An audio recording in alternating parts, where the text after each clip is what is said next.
Introduction to Apportionment and Voting Methods. Good day, everyone. We are the Group 6. I am James Dolores, Lunabel Mari, Eliza May Bunayo, Gian Estimoso, Alan Ray Dinidor, and Jessa Daro. We are going to tackle about apportionment and voting methods. Introduction to Apportionment. So let's start with apportionment. So apportionment involves the equitable allocation of resource, and term apportionment refers to the outcome of the distribution process. The study of apportionment mathematics originated in the context of the United States Congress since 1790. The U.S. House of Representatives has employed various methods to determine the number of voters represented by each member of the House. These methods include the Hamilton method, the Jefferson method, the Adams method, the Webster method, and the Hunting-Hill apportionment method. So si apportionment is, permi na ito siya ginagamit pero hindi na ito siya mapansin. Like for example, kung si nanay si tatay na ay didala ang pizza para siyang mga anak, so si nanay si tatay kailangan niya ibakin ang yung pizza sa niyang anak. Ang tawag na is apportionment. So napo tayo ginatawag nga ating kapatid, which means equal dapat ang pagbahid sa bilang sa imong matagal. Kung dili sa tanang panahon, nga na siya permi, nagadepende mo siya sa kalagahan sa tao or sa status niya. Kung tungod ana, di usbong ang lahi-lahi nga mga methods like Hamilton methods, Jefferson method, Webster method, ang Hunting method. Tungod kay dili pareha sa pagkaon nga pwede lang mo siya basta-basta bahinon. Naay mga butang nga dili siya pwede basta-basta bahinon pareha sa lang bilang ng tao or sa kadaghanon sa tao or bilang ng mga butang or mga gamit na imong gina-distribute or gi-apportion. Apportionment, a method of distributing a few items proportionally into several groups based on group population sizes. Hamilton method. So our first method is Hamilton method. This method is based on standard divisor and standard quota of the population. So first we need to get the standard divisor, which is the SD is equal to population over A, where P is the total population, P is total population,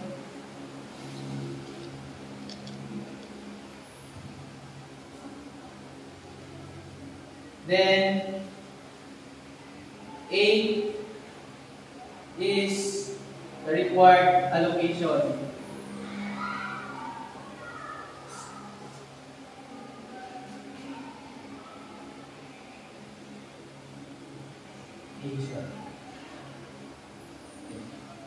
First na tukuhaan is ang standard quota, which is SD equals P over A, where P is the total population and A is the required allocation or the number of items to be distributed among the groups. Next is the standard quota. This is the formula. Standard quota equals G over SD, where G is the size of the group and SD is the standard divisor. The standard quota is the whole number part of the quotient of a population divided by the standard quota. Lower quota is a standard quota rounded down to a whole number. Upper quota is the standard quota rounded up to the next whole number. So let's proceed to the Hamilton rules. Number 1, get the lower quota of the group. Next is the standard quota of a group with the highest decimal part is only rounded up to a whole number if the sum of the lower quota is less than the value of A. The process is repeated until the value of A is reached. So this is the example for Hamilton method.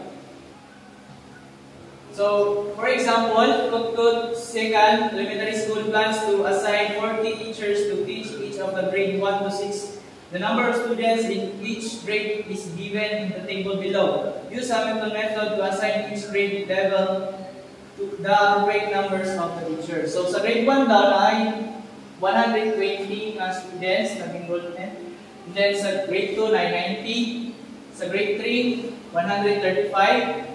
Sa grade 4, 78. Grade 5, 100. Grade 6, 77.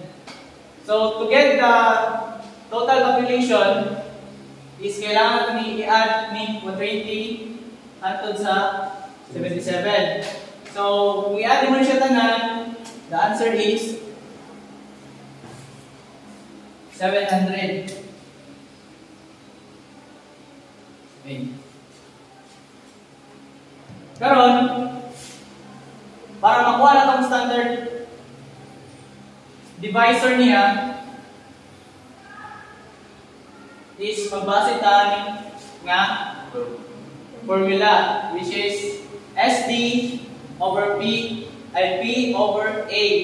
So ato ang total population is 700 over 8, which is sa nahimo na ko ganiha 40 teachers ang ma-assign. So 40 diri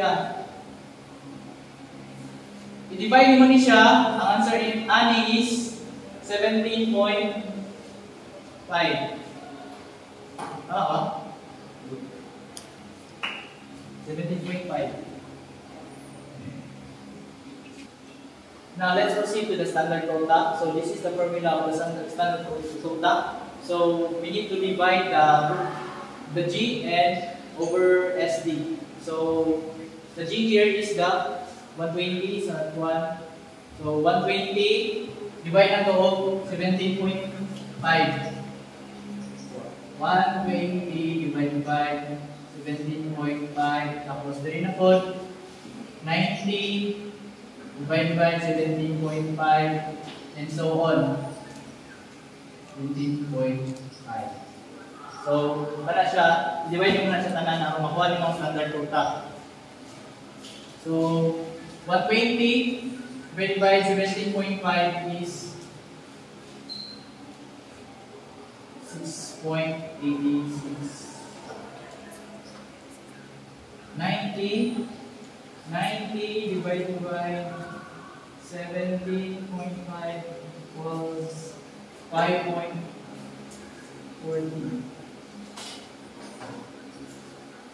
5.40.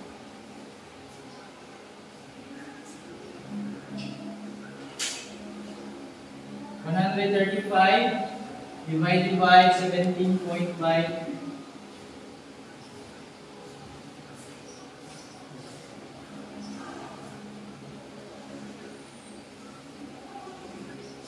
7.71. Then 78 divided by 17.5 was 4.46. Ilan ako siya? Then 200 divided by 17.5 equals 11.43. Then 77 divided by 17.5 was 0.41. Okay.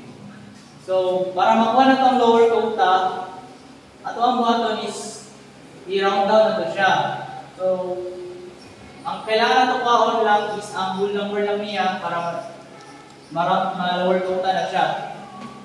So, what if wala siya whole number? If whole number lang siya, whole number lang yapon yung butang dari A. So, dari A, kay 6.26, 6 may yung 1, 6 na ito butang dari. 3 at 5, 7, 4, 11, tapos 4.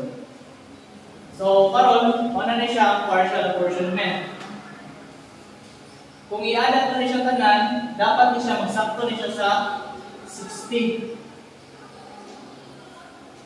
Ano na siya ang partial apportionment na to. So dapat kini siya, kung i-add mo ni siya tanan, dapat mag-equal siya sa 40, which is the teachers nga ato ang i-assign.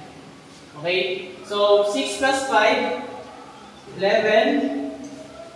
11 plus 7, 18. 18 plus 4 plus 11 plus 4 equals 37. So, kailangan mataog tulo. So, dali na may tabo ang final apportionment. Kailangan ito i-adjust ni siya para mag-40 siya. So, para ang pag-adjust na ito is kailangan ito kung kinsa itong pinakadako nga decimal value, para makuha na ito ang final apportionment, kailangan na ito ni siya i-adjust. Mag-adjust ng tulo ka numbers. Kaya kailangan mo yung tulo para may mo siyang 40.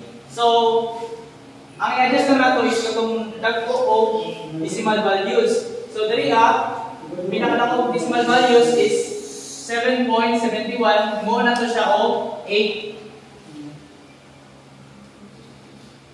8. Kaya dako ba niya ang decimal values? So, next ang pinakadako decimal values is 6.86. So, 86 na siya. Kung may sunod, so mo na itong sunod i-adjust. So, may mo na siya 7. Wala nga talag isa. Ang next na pinakadako decimal value is 43. 11.43. So, kani siya, may mo na siyang 12. Nag-add lang tag-isa ka number. So, kani siya, naibilin, i-copy lang nato 4. Then, kung i-add mo ni tanan, mag-equal na siya o 40. Jefferson method. Next to Hamilton method is Jefferson method. Compute the standard divisor in the same way as the Hamilton method. Use a modified standard divisor or MSD, which is arbitrarily chosen, must be lower than the standard divisor. By trial and error technique, obtain the required apportionment using the modified standard divisor.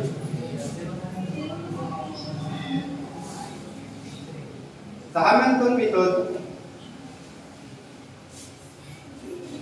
the number is 120, divide siya sa 17.5. Ang answer ay 6.86, then so and so forth, divide siya sa 17.5. Dili kay 5, 5.14, 7.71, 4.46, 11.43,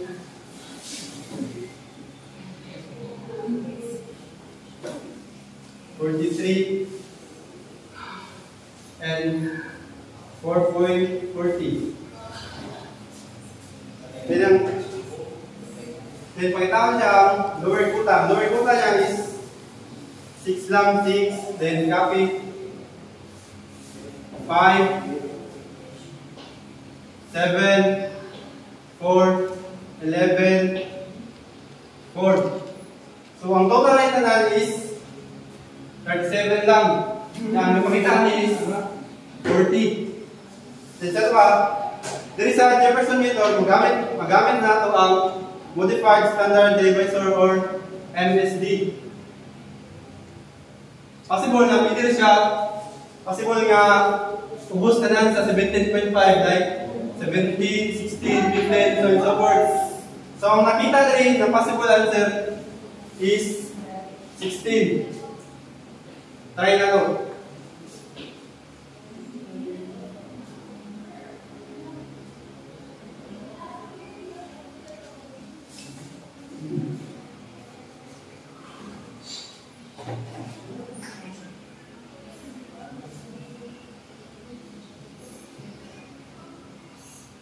Try na to sa Jefferson method ang modified standard divisor.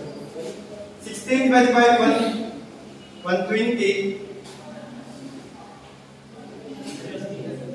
is 7.5. Dari sa 90 naman 5.63, 84.44, 4.88, 12.50, then 4.51. So ang lower punta niya is 7, 5, 8, 4, 12, and 4. Then, pagkaman, kung total naman yung 7, yung total naman na lower punta, which is 40. 7 plus 5, 12 plus 8, 20, plus 4, 24, plus 12, 36, plus 4 is 40. I-copy lang mo siya sa final apportionment, which is 5, 7, 8, 4, 12, 4. Nakuha siya ang final 40. Adams method. Next, the Jefferson method is Adams method. Proposed by the former U.S. President John Quincy Adams, this method is similar to Jefferson method, but this time upper quota is applied. Dili siya, misdan na siya upper quota.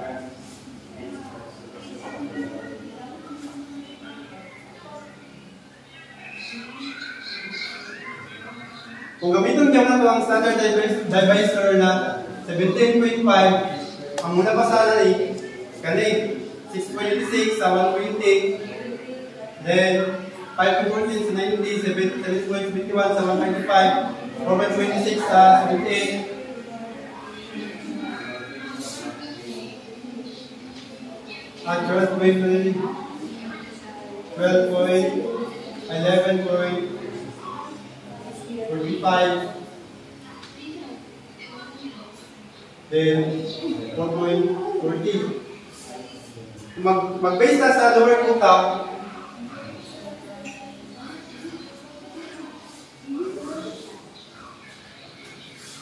mag-base na sa lower quota, ang answer nito is 7, 6, 8, 5, 12, 5. Then kung ang upper quota mo, i-add mo sa lahat, ang mulabas, ang answer is 43. Tapos, ang yung nila ito is 40 lang. So, sa itong mga kung dito lang magamit na ito ang MSD or Modified Standard Divisor. So, i-resolve ulit.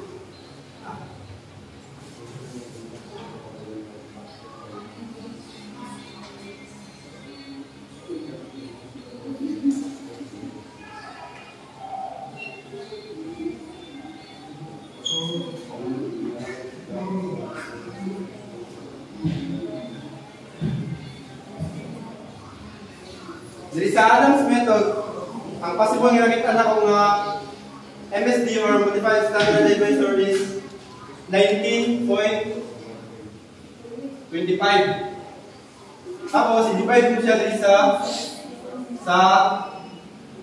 120, which is enrollment 19.25, and so on and so forth. Then, ang kinalabasan sa 120 divided by 19.25 is 6.23,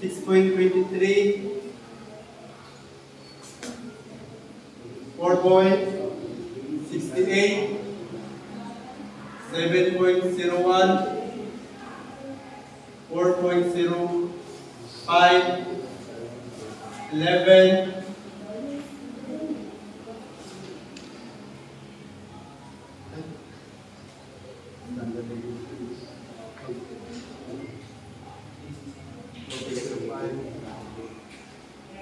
10.39, then 4. based on upper quota, talan nga na decimal, pag nasa quadris, i-add lang sa tanan. I-add lang siya. Tapos pa sa 6.23, ang quadris, 7, 5, 8, 4.05 or bisan ba 7.01 na siya, pataas yung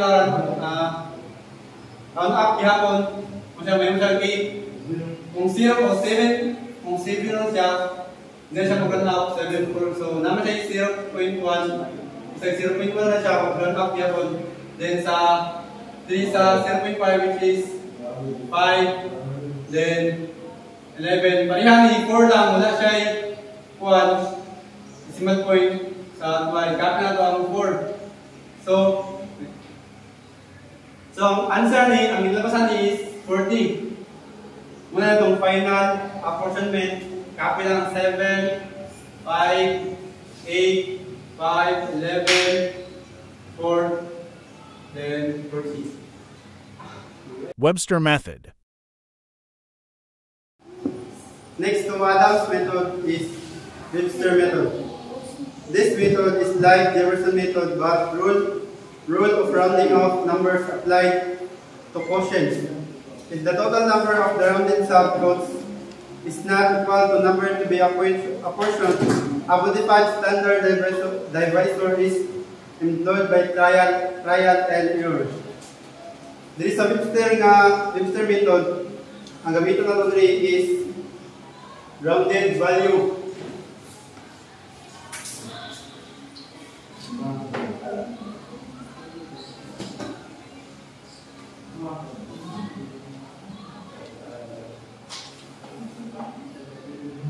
Rounded value. So, more example, kung gamitin na ito ang standard divisor which is 17.5, same yung 3, 86, 6.86, then 5.14, 7.71, then 4.46, 11.43, then 4.40. So, gamitin natin sa standard divisor, muna siya kilabasan.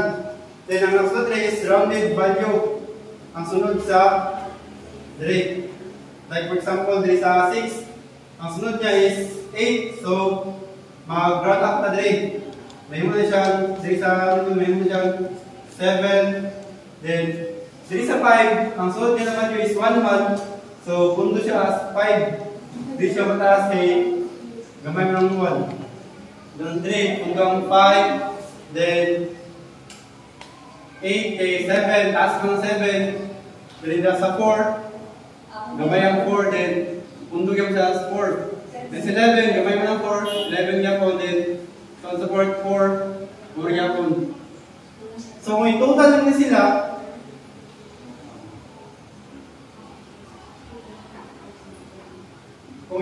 sila, is 39 lang.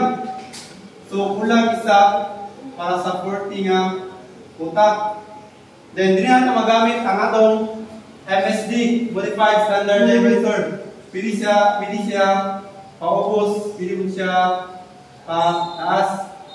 Then, result of the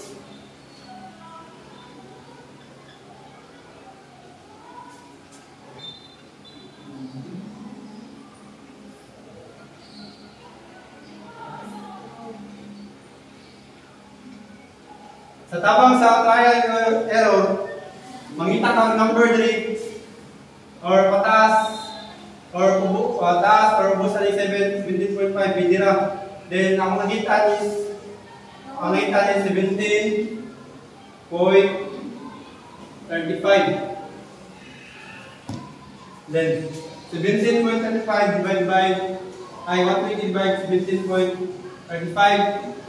Ang answer niya is 6.92. Then sa 90 is 5.19. Then sa 135 is 7.78, 4.50, 4.50 then 11.53, 4.44. So, dito na ang mid value sa 6. Ang sunod sa 6 kay 9 man, so mag-round out natin. Meron na siyang 7, then 3, hanggang 5 kay 1 na ang sunod. 3, meron siyang 8, kay sunod sa 7 is 7, so taas siya, run out. Dito sa 7, 4.50. Then kung 1, may nani, may divide naman yung 12, 78 divided by 17.35. Ang total natin niya is 4.496. So kay mubo man ang 4.496 sa 4.50. Hindi siya run up. Punto siya sa 4. Then Drake, sa 11.53, taas man ang 1, ang 53. So mag-run up siya kay 11.53. Mag-run up siya kay 53, taas man siya sa 50. So butang race, 12. Then humandri, 4. Ay mubukan ng, so na, mubukan 4. Kapira ang 4 din. Ang total na itanan is 40. Yun ay, kapitan mo na siya ang final apportionment, kapitan tanan 7, 5, 8, 4, 12, 4, then 40. Huntington Hill Apportionment Method. So, mahuday ni ang apportionment na ginagamit sa seat sa Congress or sa Senate sa US. So, Huntington Hill apportionment method. Calculate the standard quotas, lower quotas, and upper quotas of each of the subgroups. So, need na to ang lower quotas and upper quotas. Determine the geometric mean rounded to two decimal places of each the subgroups, lower quotas and upper quotas. So, ato ang pangitaon ang geometric mean. So, saan na ito pagpangita sa geometric mean? For example,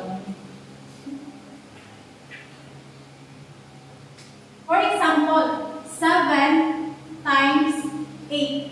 So, 7 times 8 equals 56. So, pangitaon na ito ang square root. Kuhaon na ito ang square root sa 56. Muna ang geometric mean. If the standard quota is less than the geometric mean, so if the standard quota is less than the geometric mean, the rounded quota down. So if the standard quota is greater than or equal the geometric mean, round the quota up. If the sum of the rounded standard quotas equals the required allocation A, we are done. So kung makuha na nato ang required allocation, so dara na kamuhunong. Pero otherwise, choose a modified standard divisor and repeat the process until the required number is achieved. So kung dili pa nato siya makuha ang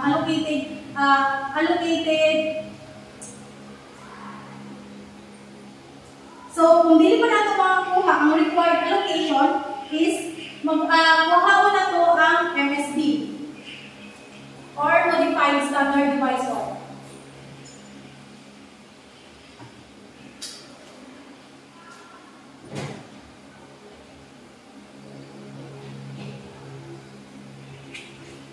So, maunay ni ang ato ang example sa Huntington Hill apportionment method. Grade sa grade 2, 90, sa grade 3, 135, sa grade 4, 78, sa grade 5, 200, sa grade 6, 77, and the total is and the total of population is 700. So, sa wala ito pagkuha ang standard quota. So, atong buhaton is ang so same sa giingon ni Igor kanina, ang 700 na population is imong i-divide sa 40. So, mo to ang 17.5. Ah, 17.5 i-divide nito sa 120, ang result is 6.86. Same lang gahapon ang atong buhaton sa 2 and 6. So, mo lang gahapon atong buhaton, divide lang gahapon nato ang atong SD na 17.5 sa 2 and 6.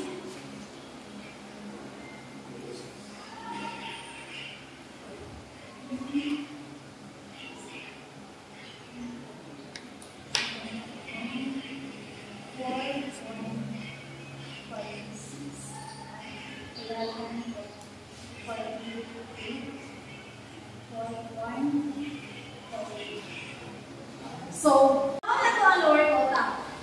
So, ang pagbuha sa lower quota is, makita na ito, no? 6.86. So, ang iyang lower quota is 6. So, 3i is 5, and 7, 4, 11, 4.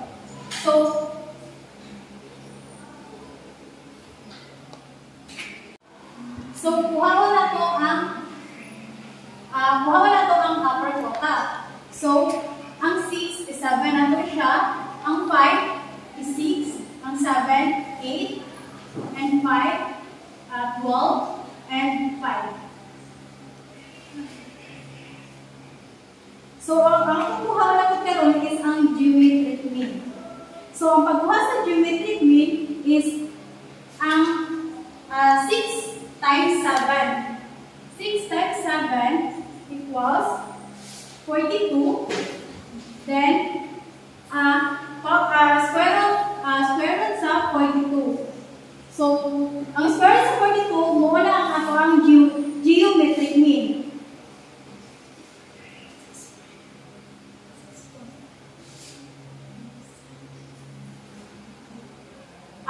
So, same lang hapon lang nato buhaton diri sa 2 and 6.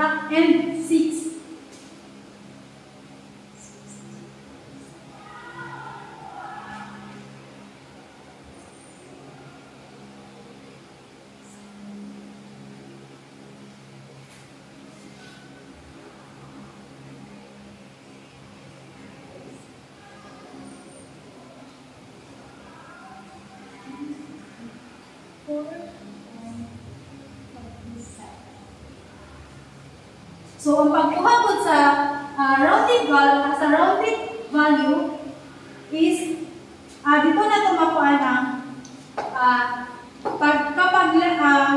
kapag ang standard quota is less than sa geometric mean. So, sa wala itong pagkuha ang rounded value.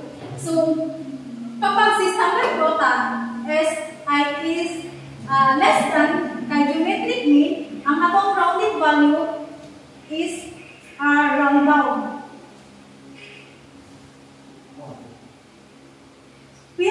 Pero pag si standard quota is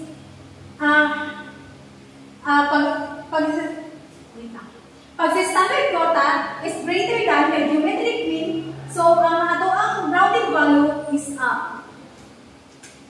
So, dili ang makita na ito, no? Ang standard quota sa grade 1 is greater than kay geometric mean. So, ang ibig sabihin, round up siya.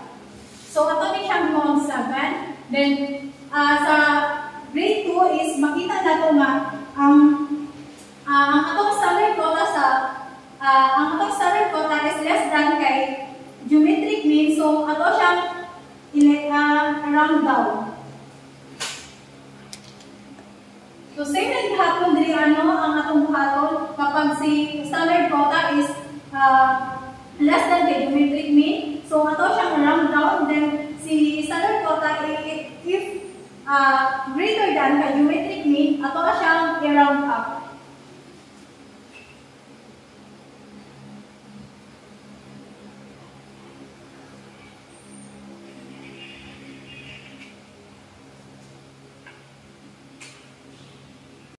So, gitotal na nato ang rounded value. So, ang result niya is 39. So, dapat nato makuha ang 40 nga gingon din tinidor ka ganina, 40 ang population sa teachers. So, dapat 40 ang ato makuha, pero kay 39 naman ang ato na total. So, ato ang kuhaon ang MST. So, saan pagkuha sa MST? So, ato lang dungagan ang decimal places. So, pwede reset sa inyong butang as long as makuha niyo ang 40, ang total 40. Pero ang gamiton diri is 7.45. So, muna akong muna ako ang tawagan. So, muna akong gigamit para makuha na ko ang total 40. So, pwede niyo siya i-solve if same taog, pwede niyo siya i-solve kung same taog, resolve nga 40, paggamit ako sa 70.45 is 40 ang akong nakuha. Try lang niyo siya i-solve if same taog, resolve. Quota criterion and paradoxes in Hamilton model. Quota criterion. The number of allocation is given to a subset of population is the standard quota. One more than the standard quota.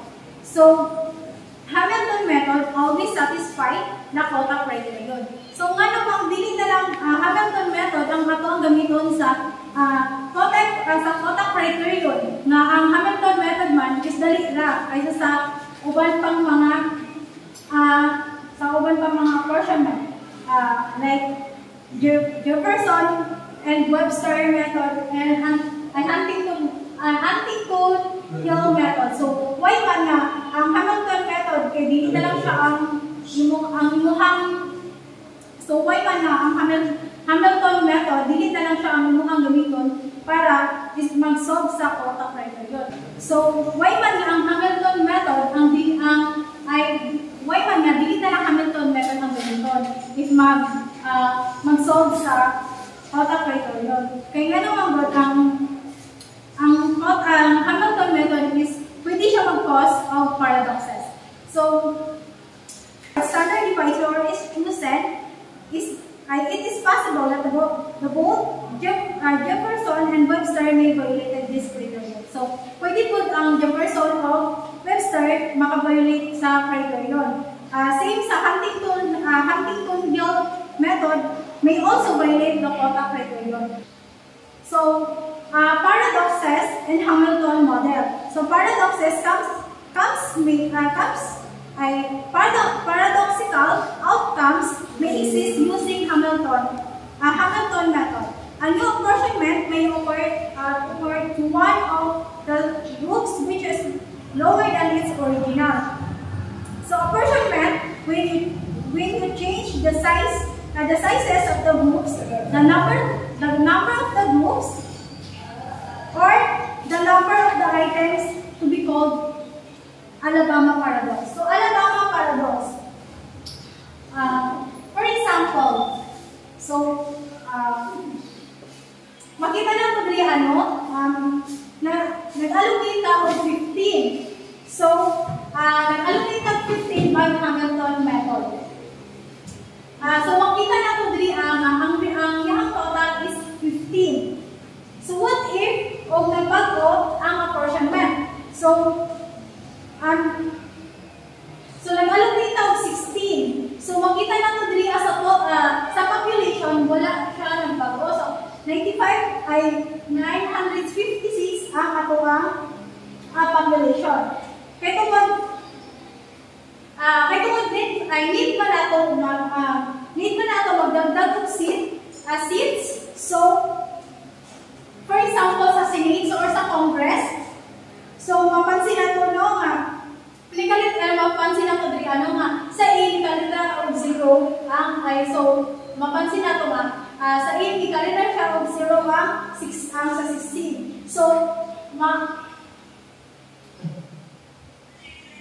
mawalan siya og opportunity nga mahatagan og representative ang 16. So mao na siya ang gitawag og Alabama paradox. Paradoxes cannot work in Jefferson, Webster, and Huntington-Gill method. So mao lang po, salamat. Introduction 2. Voting. Voting methods. Okay, so let's move on to the voting methods.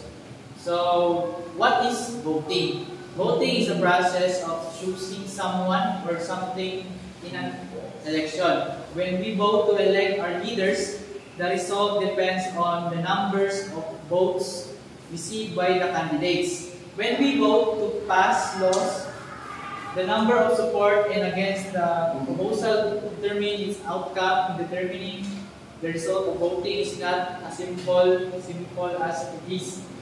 There are different voting systems that have been used in many democratic forms of government nowadays. So, preference ballot is a process of voting in which the voter ranks the choices in order of preference. So, now this is the example.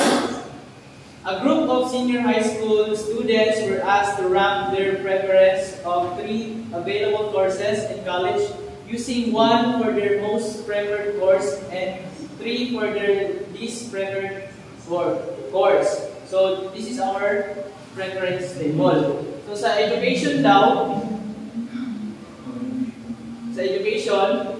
is duha ang first choice nila, then sa engineering, duha po ang first choice. Nilang course waon sa accounting is duha po. And then the question is, how many students voted? So, i-total na ito sa tanan, mo siya ang overall na voters na students. So, first question is, how many students voted? So, kailangan na ito i-total tanan kung pila ka estudyante ang iboto. So, naadari sa ubos ang number of voters. So, i-add na siya tanan, ang answer is 37. Next question is, how many students voted for courses in the order engineering, education, and accounting? So, pila daw estudyante ang iboto in order? Ang una is engineering, sunod education o accounting. So, diri ang first choice bila is engineering kara isa. And then, ang isunod is education, which is kani. And then, third, kani. So, mao ni siya ato ang overall nga niboto in order nga engineering yung unang first choice, sunod kay education, tapos accounting. So, 6 lang ato ang utang diri. So, letter B, question. How many students voted for courses in the order engineering, education, and accounting? So, ang first choice nga ikuan din sa engineering is duha. Ang sunod nila nga second choice dapat is education. Pero diri accounting. So, diri ta magbase. Education ay ang second choice. And then ang third choice dapat is accounting. So, kani siya, mo ni siya ato ang overall voters nang ipakita sa question B. So, 6 atong iguta. Next question is, how many students pick accounting as their first choice? So, pila daw ka estudyante nga pili ang accounting first choice? So, diri nakita na ito, duha ka buhok. So, diri ta base. So, So 7 plus 6 equals pila? 13? 13. So 13 ka voters na estudyante ang accounting ang ilang first choice. So diri sa next question, how many students pick education as their first choice? So sa education na punta. So pila ka ba estudyante ang ipili ang education as first choice? So diri natay duha ka estudyante ang ipili ang education. So 9 plus 5 equals 14. So wala na siya answer. So natay lalay nga methods no sa voting methods. Number 1 is the plurality method of voting. Second is board account method. Third one is plurality with elimination method. Fourth is pairwise comparison method. Plurality method. So the first one is plurality method. In the plurality method, the candidate with the most first place votes is the winner. Plurality does not necessarily mean majority. So sa plurality method ay mo siya mga usahay ginagamit na to if mag-elect na og president din sa Philippines. Tapos ang diri sa plurality na tanan jud ang i-vote ato nga ni daog, which is ang ginaingon diri ang plurality diri kay mao to siya ang pinakadaghan og ni-vote sa iya para siya ay pinakadaghan na ni-vote in first place sa iya mao siya ni daog. So ang limitation na niya is alternative choices are not considered. So kumbaga ang gina-check pa jud niya kay kanang nag-vote siya in the first place. So, for example, in this example kay naay candidate A, B, C, D. So, din niya kay they preference table for the Alpha Beta Di Club presidential election consisting of 4 candidates shown. So, man siya candidates A, B, o C, o D. So, ang kuhaon nila kay ang mga first place vote nila. So, ang sa A, nakakuha siya first place vote sa number of votes dinhi sa 9. So, ang vote sa A kay number of votes sa A kay 9. So, ito natin siya dito. In B, naka first place vote siya dinhi sa 5. So, ang number of voters niya is 5. While the C is naka 2 first votes siya sa number of voters sa 7 of 8, which is i-class na to siya, mahimo siyang 15. Ay. So, and sa D, kay naka first place vote siya sa 6. So, ang iyahang ang number of voters niya is 6. So, ang madaog din niya ang candidates is si C. Kaya mao man siya ang pinakadaghan of first place vote. So, mao siya ang plurality na. Board account. So, the board account method is voting requires the voter to rank each candidate from most favorable to least favorable, then assign 1 point to the last place candidate, 2 points to the next to the last place candidate, 3 points to the third from the last place candidate, and etc. And so on. The points for each candidate are totaled separately, and the candidate with the most points wins the election. So, diri sa board account is kanang ginakuha ang voting sa pagkuan sa mga tao as most favorable to least favorable. So, for example, is these candidates A, B, and C, and D. So, ani lahang mga rankings and number of voters. So, kay diri aman sa A, kinaka-1 siya. So, ang ating ibutan dyan nga points is katong 4 man sila mga candidates is 4 ang pinakataas nga points. So, buti na ito siya 4 din niya. Mahimon nila siya 4. So, ibutan na ito siya diri 4. So, ang B, kay naka-third man siya. the C, kaya na second na siya is, put nga na siya 3. Ang D, kaya na third, so, put nga na siya 2.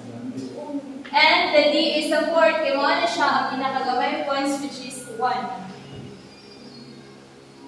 So, on, nariya, sa A na po, pinaka-fourth na po siya, put nga na siya of 1. 1 points. Sa B, pinaka-1 na siya, put nga na siya 4 points. Sa C, pinaka-second na siya, put nga na siya 3 points. And D, pinaka-third na siya, put nga na siya of 2 points.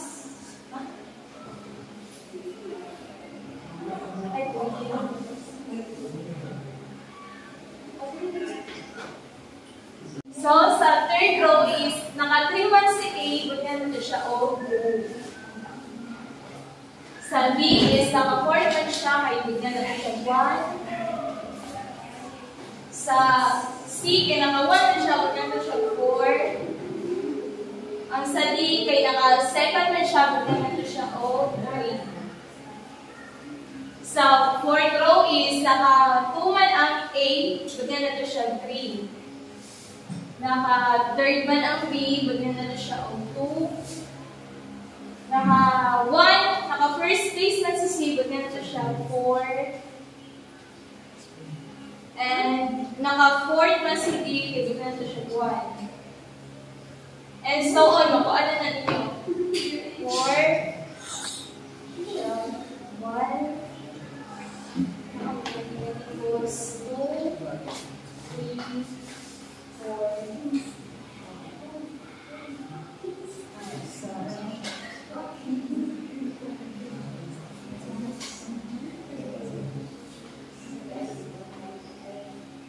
so, dili na sa second example. So, maaaring niya siya ang mga points na itong ihatag sa candidates nga na adiniha. So, maaaring niya siya. Ang sunod ani kay i-times na po natin siya sa number of voters, which is, ang diri sa kuan, sa column kay 9 atong i-times. Nya, diri sa second column is 5, ang third column is 7, 3, ang fourth column, 8, and the last column is 6. So, dini ano, i-times naman natin sila, which is 4 times 9 equals 36. Tapos, 2 times 9 equals 18, 3 times 9 equals 27, and 1 times 9 equals 9. Tapos, dini second column, kay i-times ito siya 5, kay 1 times 5 equals 5, 4 times 5 equals 20, 3 times 5 equals 15, 2 times 5 equals 10. So, sa third kay 2 times 7 equals 14, 1 times 7 equals 7, 4 times 7 equals 28, and 3 times 7 equals 21. Sa third is 3 times 8 equals 24, 2 times 8 equals 16, 4 times 8 equals 32, and 1 times 8 equals 8. Sa fourth, sa fifth, kay last na kay 1 times 6 equals 6, 2 times 6 equals 12, 3 times 6 equals 18, 4 times 6 equals 24. So, maano niyo siya nga column. So, dinihan na naman kay mo na siya ang last na part, which is i-add mo ni ang total sa i-times sa A, which is 36, 5, 14, 24, 6. Tapos, diri ni may total. So, kani siya, ang overall sa A is 85. Sa B is 73.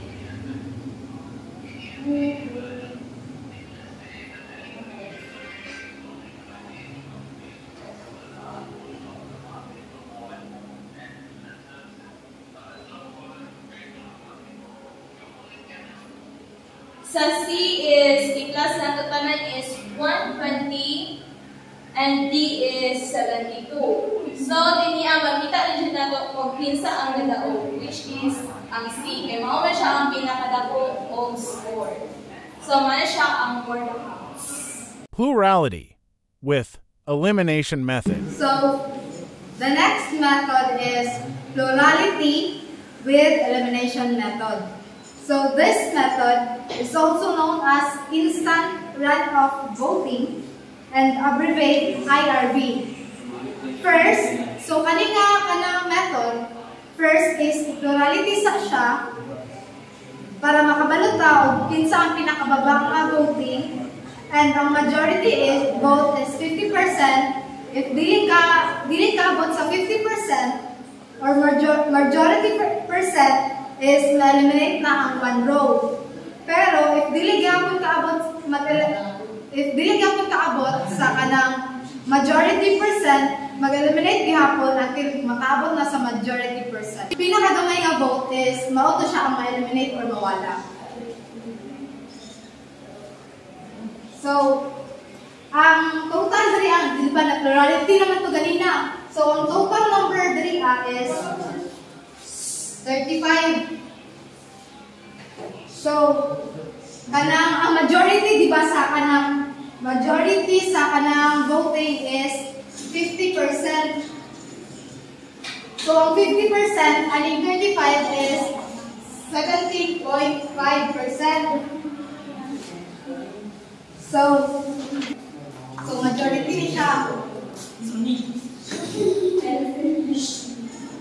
ay 35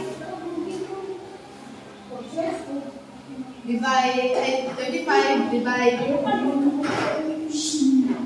2 is 17.5%. So, diri ang total number of voting ani is 9. So, diri siya 9.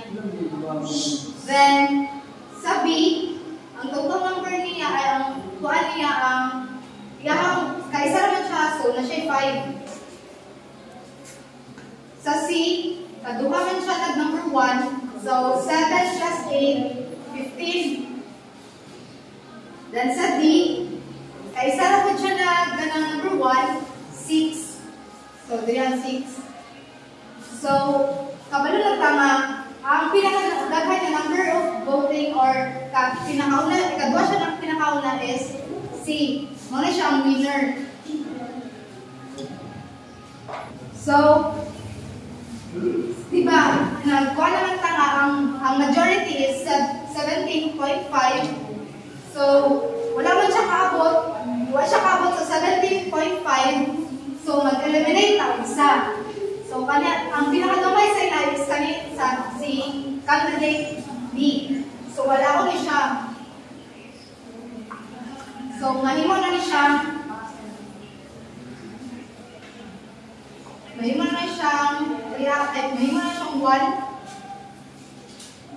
So, ganina no, mahimo na siyang 1. So, mahimong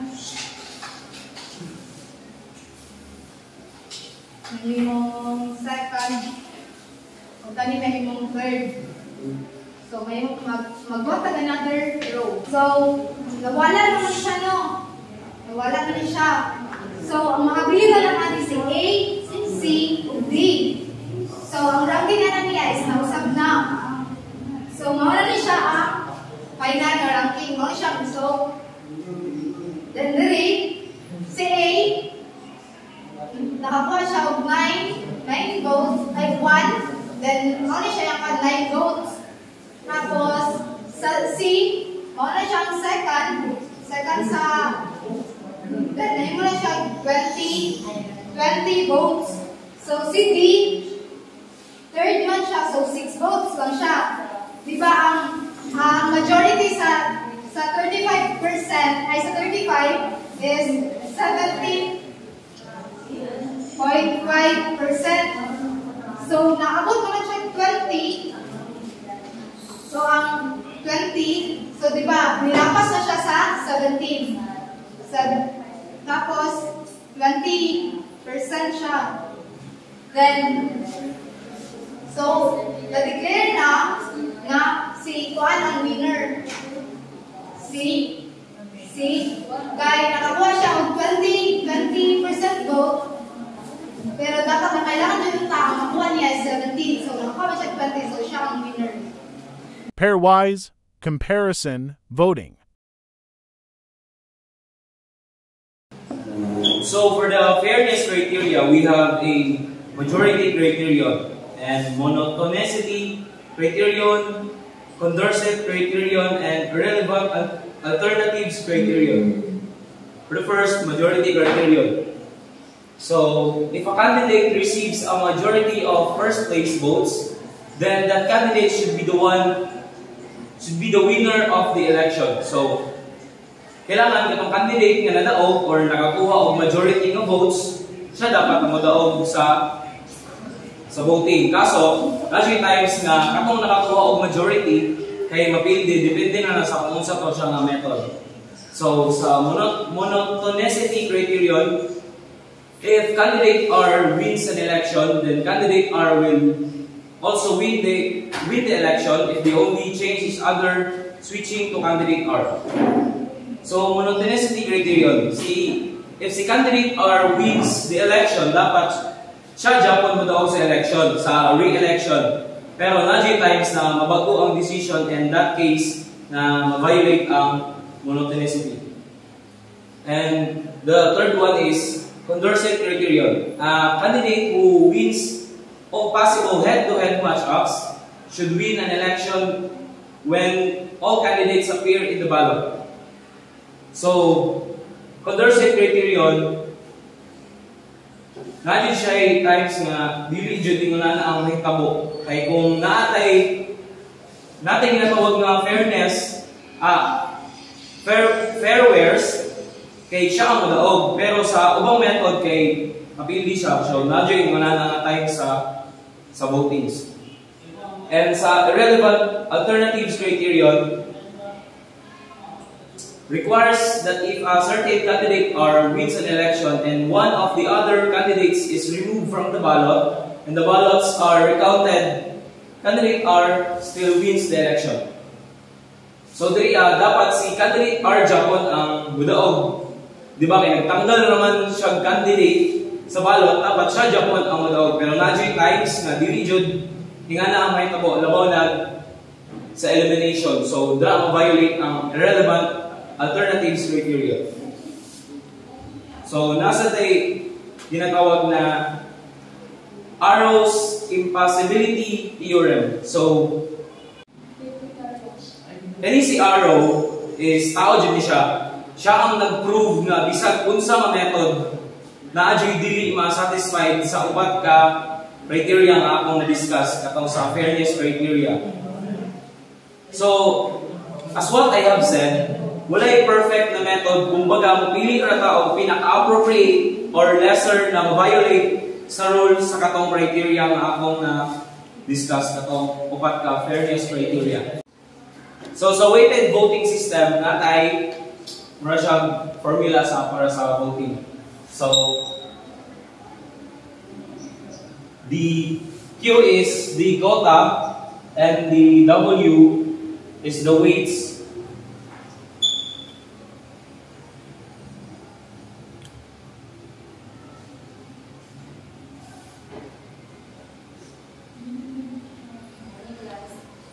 So, ang quota is, for example, 100 ang quota. So, ang katunga sa 100 is 50. So, kailangan na siya, if mag-quota ka, 51 o 52, dili siya malapas sa 100. So, muna ang quota. Yung ganit W, kaya muna yung mga weights ka sa mga votings or sa mga voters. So, example, a company has 4 shareholders. Mr. Ed has 35% ownership. Ms. Selang has 20%, Mr. Ramil has 31% ownership, and Ms. Malu has 14%. There is motion to decide where the best invest their savings. The company by laws define the quota as 59. What does this voting system look like? So, nangita siya 59% na quota. So ang atong quota is 59. 59 atong quota. Then, si Mr. Ed, kailangan siya 35% ownership. So, ato siyang ibutang dali. 35 Then si Miss Ella has 20%. And Mr. Ramil has 31%. And the last one is Miss Malu has 14%. So kailangan nila makuha ang 59 na quota.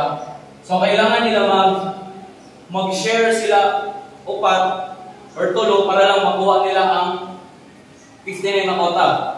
So if si Mr. Ed o si Miss Ella, so kailangan nila og 59 kay mo man ang quota 59. So kailangan nila mag-share tulo or sila upat para makuha nila ang 59 na quota. So if si Mr. Ed o si Miss Ella ay mag-share sila duha, so kulangan pa kay 55 naman, 30 plus 20 is 55 naman. So kulang pag isa para kulang isa mo share para makuha nila ang 59. So pwede si Miss Malu or si Miss Malu o si Mr. Ramil ang mo share para lang makuha nila ang 59 na quota. So kaning sumpay ni ka James nga report. So atong identify or valid or invalid para makuha nung weights kay total natin 6 plus 7 plus 9 plus 3 plus 1, so 15. So 26. 3, kung natin 3 yan. 26. And 2. Then 3. 13. So, kuha man siya. So, greater than man siya sa 10. So, invalid siya. So, dito sa number 2, same lang. I-total mo siya.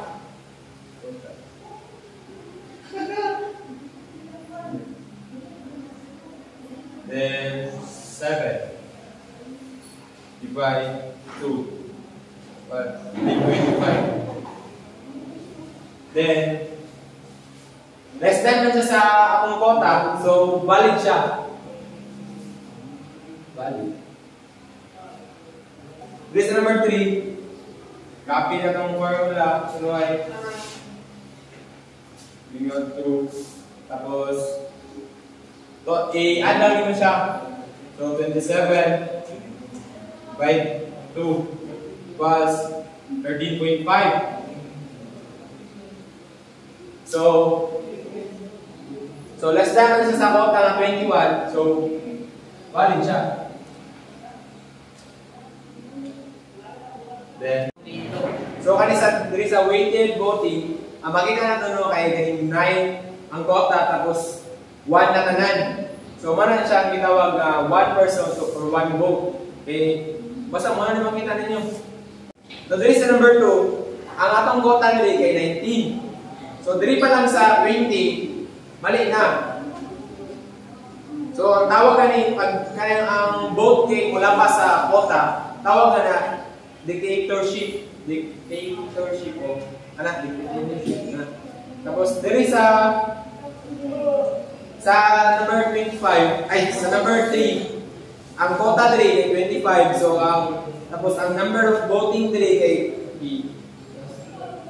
24 ay 19 lang. So ang quota diri ay 25. So dapat ang number of voting diri ay kulang pa sa 25. So, diriya sa number 3 ay invalid siya or null system.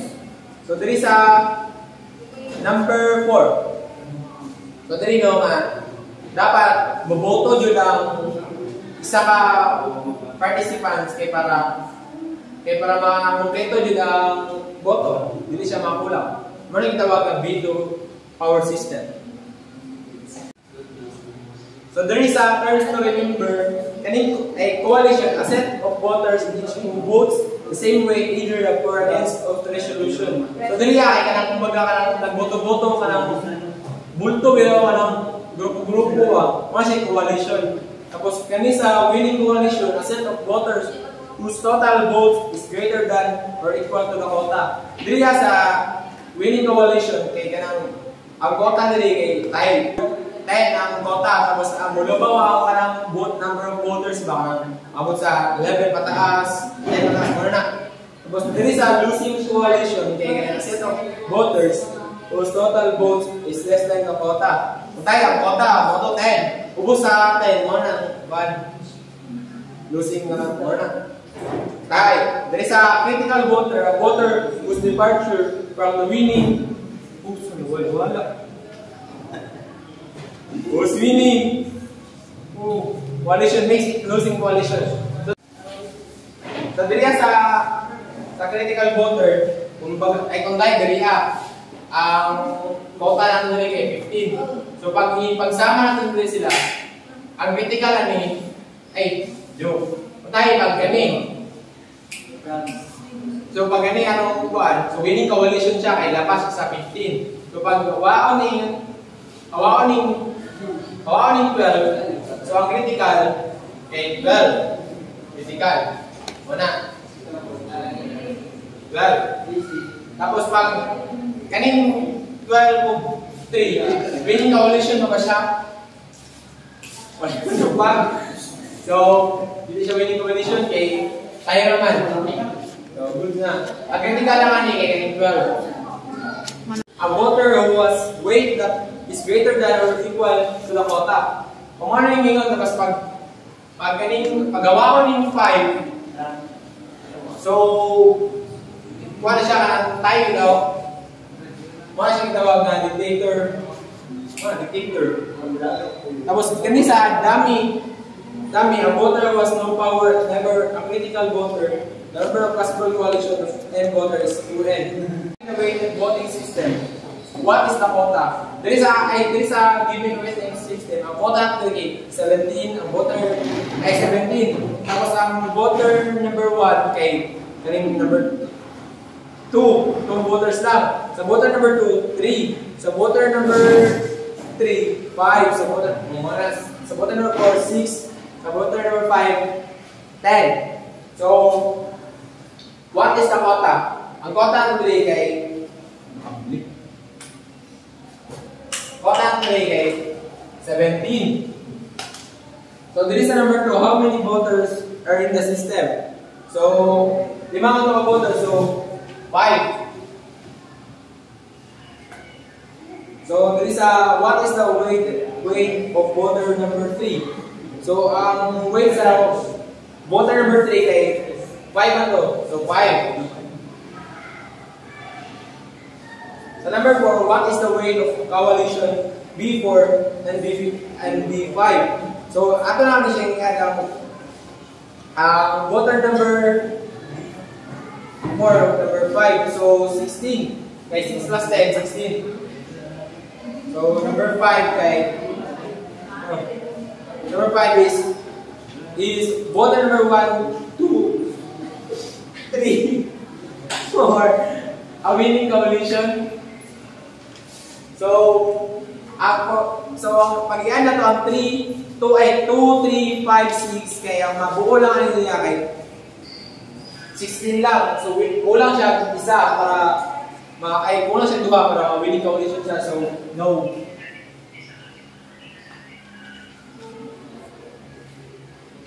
So, number 6 kay which voters are the critical voters in the coalition B3, B4, or B5. So, dili ka sa B3 kay ang B3 na to kay B3 kay 5 ay B3 5 B4 6 B5 wala siyang 10. So, pag wala ko ni siya ang 10. So, so pag wala ko na siya ang B3, critical niya pa na siya. Critical yung B3 eh. Di ba siya mabuo yun po, hindi siya maabot sa quota na 17. So, ano to, critical na siya. So, pag wala ko niya ang B4, critical niya po, kaya 15 man, 15 na, critical. So, pag wala ko na siya, ano niya po, so critical lang sa ang B3. So, ang critical na to ay B3, B4, o of V5.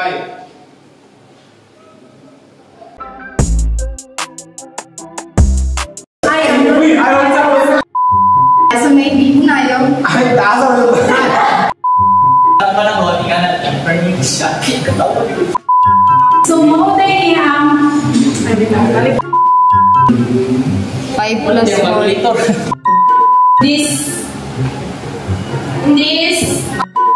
Ay, unsa. session na. So Ganda.